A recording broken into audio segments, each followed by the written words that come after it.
വിജയനെ നിർത്തിയിരുന്നെങ്കിൽ നമ്മൾ ഉറപ്പായിട്ടും ജയിക്കുമായിരുന്നു. ഞാൻ അതിനോട് ശ്രമിച്ചതാണ്, ഞങ്ങളെല്ലാം ശ്രമിച്ചതാണ്. അതുകൊണ്ട് ഇവിടെ പാർട്ടിയില്ലേ നമ്മുടെ ഒരു നിർണായക ലക്ഷ്യമാണ്. നമ്മുടെ എല്ലാ ലക്ഷ്യം കേരളത്തിലെ UDF സർക്കാരാണ്.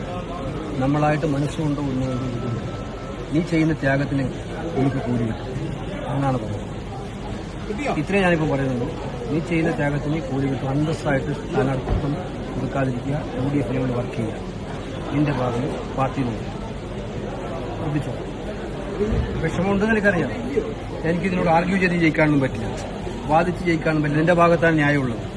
അതുകൊണ്ട് വാദിച്ച് ജയിക്കാനും പറ്റില്ല. ഈ പ്രാവശ്യം ഈ പാർട്ടിക്ക് വേണ്ടി ശ്രമിക്കും.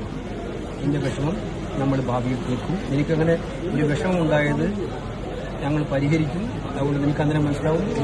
നീ ഉദ്ദേശിക്കുന്ന കൊടുക്കാത്ത ഞാൻ നിന്നോട് വളരെ സന്തോഷിപ്പിക്കാൻ പറയുന്നതല്ല, ഈ വാക്കാണ്.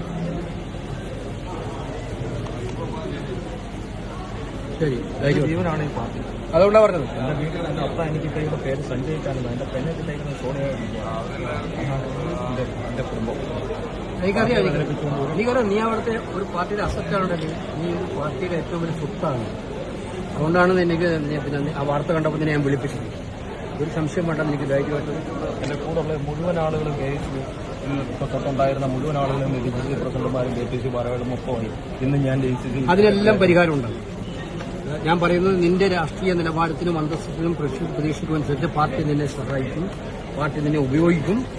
നിനക്ക് തല ഉയർത്തി നടക്കാവുന്ന അന്തരീക്ഷം പാർട്ടിയുണ്ട്. ഒരു വാക്കാണ്. എന്റെ വാക്ക് വിശ്വസിക്കാമെന്ന് വിശ്വസിക്കും.